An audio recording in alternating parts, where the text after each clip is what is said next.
Throughout history and across the globe, different countries have always revered their toughest warriors. Today, our headlines are topped with a new breed of elite fighters. SEALs, Spetsnaz, SAS, Delta. They are some of the most well-known special operations forces of the world. The best of the best. They've proven their effectiveness time and time again. But with current world events, the necessity for other countries to have their own specialized elite units is greater than ever. Today, special operations forces exist in militaries all over the globe. Forces like the Norwegian FSK, rugged Arctic warriors tasked with protecting oil rigs from terrorist attacks. The famed British SAS, whom almost all other forces are modeled after. The Republic of Korea's UDT, trained by US Navy SEALs to protect their waters from the danger in the north.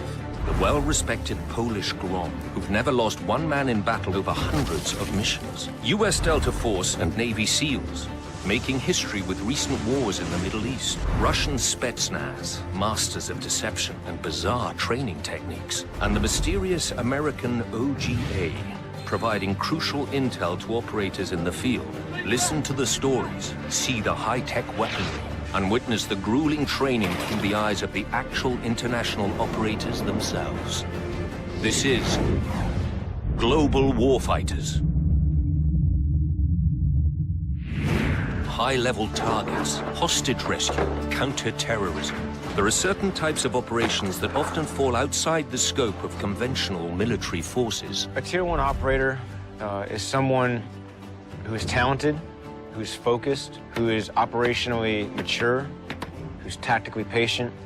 And when you put that person in a group of like-minded operators, they become a very effective fighting force and one hell of a deterrent for the bad guys of the world. Special forces play very, very important role in a whole political process in a world now. We need special forces operations today because they're cost effective. If you can use small numbers of men effectively to strategically affect the operations of a foreign power or a terrorist organization, then it's a very good way of a country using its limited resources. You truly have the best of the best. And what that allows a country to do is to have a so-called scalpel. You know, where your conventional forces serve more as a sledgehammer, you can go in and probe and basically set the stage for a conventional force to come in and change a war. In the wake of major terrorist attacks and wars supported by the international community, the need for countries to develop their own special operations forces has grown. But before global terrorism originally became a major issue in the 1970s, very few had ever heard of special operations forces. It wasn't until 1980, when hostages were taken at the Iranian embassy in London, that an unknown Tier 1 unit took the world stage. A group of Arabistani terrorists took over the Iranian embassy in London. They took 24 hostages.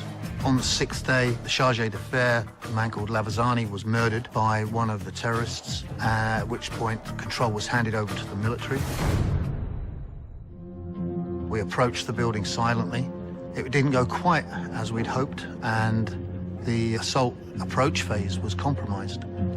We were given a go, go, go early, and we attacked from 6 separate entry points. Me and my partner went in through the back door. There was gas, there was explosions, there was gunfire coming from upstairs, and hostages were coming down the stairs. Somebody shouted, "He's a terrorist," and looked up to see one of the terrorists coming down the stairs. None of us could open fire because there was a danger of shooting a hostage or one of our own people. As he came clear at the bottom of the stairs, it was clear that he had a hand grenade in his hand. 3 of us shot him at the same time, and he collapsed in a ball. The building caught fire. There was smoke, there was noise, there was a lot of action, and when all the hostages were out, the troops came out, and finally, I was one of the last few individuals out of the building. During that 7 minutes, we killed 5 terrorists and captured 1, and we rescued 22 hostages. And in that day, I live in Great Britain, I switch on Russian radio, and I try to hear, you see, so how they describe it. Among that special forces, Great Britain, there is no wounded, there is no dead. Everybody okay. It was a top, most beautiful operation in the history of special forces of the world. The mission was played live on international television. It brought the Special Air Service into the public domain dramatically, and things were never going to be the same again after that. It kind of set the stage for other Spec Ops forces. It showed the world what they were capable of, and it set the standard. What the world had never known was that the Special Air Service, also known as the SAS, had already been around since World War II. British Special Air Service was formed in the early 1940s in North Africa, essentially by David Sterling. He said, look, I can take a small number of men, I can raid, I can attack, I can parachute in. He was supported by Jock Lewis, who was the man who actually made things happen. They were looking for adventurers, for men that didn't quite fit the picture, who didn't fit well into the normal disciplined military arrangement. Sterling, in short order in 1942, attacked 3 separate enemy airfields, destroyed over 60 aircraft with no losses to his raiding force. By the end of the Second World War, there were several thousand Special Air Service soldiers operating right across Europe and carrying out raids behind enemy lines. The SAS are made up of 4 Sabre squadrons: air, mountain, sea, and mobility. The squadrons are made up of patrols of 4 men, each specializing in either signals, demolition, medicine, or linguistics. After the Iranian embassy siege, the whole world went out and paid the British government to have the Special Air Service train their people to carry out the roles that they now perceived as being absolutely needed and essential. A great many countries, including the United States Special Forces Operational Detachment Delta, have modeled themselves on the British 2-2 SAS, Special Air Service. To this day, the British SAS are still one of the busiest special forces in the world, including operations in the Middle East, Africa, and Northern Ireland. There's only been 1 year since the Second World War where the British Army hasn't been involved in active operations somewhere in the world, and the Special Air Service since the 1950s has been involved in all of them. Today, Special Operations Forces continue to help shape history around the world. As the British SAS made headlines before, the US Navy SEALs are currently the most talked about team around. SEALs can be deployed anywhere, but like their name implies, they specialize in operating around water. SEAL Team 6 made world headlines when they took out the most wanted man in the Western world, Osama bin Laden. But just like the SAS, the SEALs have been around for quite a while. The Navy SEALs were born out of a speech JFK made in 1961. President Kennedy felt the need for a unit that could conduct unconventional warfare in a maritime environment. I am directing the Secretary of Defense to expand rapidly and substantially, in cooperation with our allies, the orientation of existing forces for the conduct of non-nuclear war, paramilitary operations, and sublimited or unconventional wars. The U.S. Navy SEALs' first success was in the Vietnam War as an unconventional warfare unit that wreaked havoc on the Viet Cong. They were known as the men with green faces because of the camouflage paint they used. What makes the United States Navy SEALs unique is how cold, dark, deep, salt water sorts men out. And this is what makes their selection process so rigorous, so demanding, and produces so few graduates. Not only do SEALs participate in standard special operations training, but they also have to learn to do it in, around, and over water. It's amazing just how comfortable these men can be in water, even in the most extreme situations. Some of the toughest training I've had to go through as a Navy SEAL, of course, is the initial BUDS, Basic Underwater Demolition SEAL training. That's roughly 6 months long. And probably the most famous week in there is called Hell Week, where we stay up for roughly 5 days straight. The SEALs' affinity to water raised a few eyebrows when they were deployed to a war in the desert. When SEALs first showed up at the beginning of the war in Afghanistan, we brought our high-speed assault craft, these boats. And some of the other forces looked at us like, why do you have boats in Afghanistan? Of course, we did have a reason. You know, we were counting on some follow-on missions maybe in the Horn of Africa. But we were relatively unproven on land, at least on a world stage. And we have certainly changed that over the last 11 or 12 years. It was this proving ground that led to the decision to let the SEALs take on the most high-profile special operation in history, a mission that's now the subject of books and Hollywood movies, which has created some controversy in the SEAL community. In regards to the bin Laden operation, As a community, we've agreed to kind of keep a lid on it out of respect for the operation itself and for future operations. There are crucial missions that these men participate in every day that we'll never know of. But whether they want it or not now, the U.S. Navy SEALs are forever part of world history. It gave the USA a chance to hold its head high and say, we were going to do this. And wherever you go and wherever you hide, eventually we'll find you. And they managed to do that, and they proved it. It was very important for the morale of the Western world.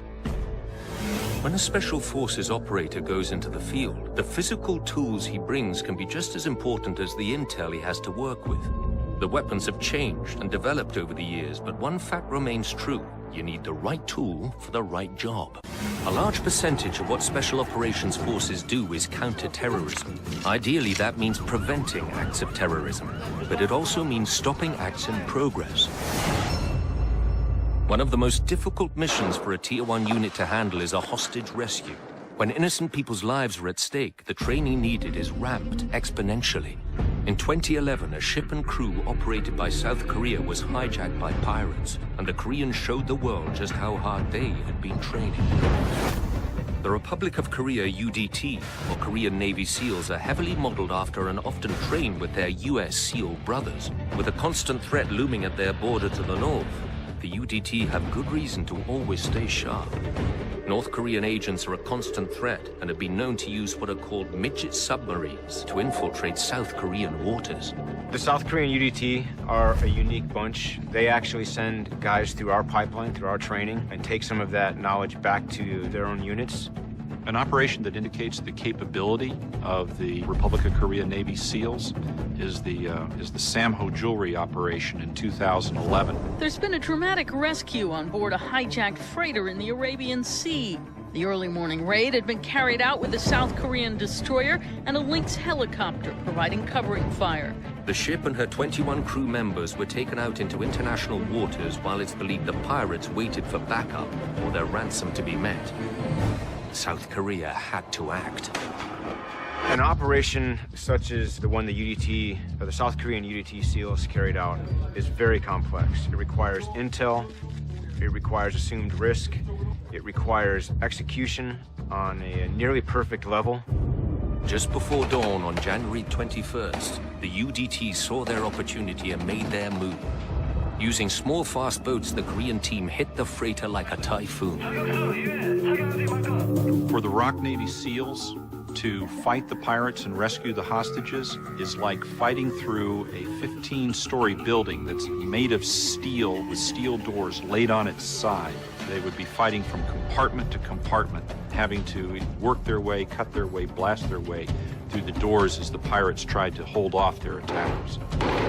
If you can imagine taking down a target, which you've never been before, you don't know where the bad guys are, and you're clearing this systematically, leaning on the training that you've done in the past, and relying on your teammates to watch your back, it's a very complex operation, and there's a great deal of risk involved. The 5-hour siege ended with the killing of 8 pirates, capturing of 5 more, and the freeing of all 21 crew members. 3 UDT operators were injured in the op, but in the end, they all survived. The Korean UDT SEALs are a highly seasoned, effective unit. They've proven time and time again to be effective at deterring and handling some of these relatively volatile situations that pop up. Whether it's hostage rescue or taking out a high-priority target, the best way to successfully carry out a mission is by any means necessary. Essentially, through unconventional warfare, you're trying not to have a fair fight. You're trying to stack all the odds in your favor. Delta Force is also a component of JSOC, the Joint Special Operations Command. Where the U.S. SEALs represent the Navy, Delta's primary function is counter-terrorism and direct action missions such as hostage rescues. A typical hostage rescue operation that Delta participated in during the Iraq War occurred in 2004 in Ramadi. 5 contractors, foreigners, had been captured by the insurgent forces, who executed one of them. But exactly where they were kept and who was keeping them and how many people were guarding them was initially unknown. Most Tier 1 groups are heavily trained for hostage rescue. It's all about knowing your specific job, trusting your team, and practice.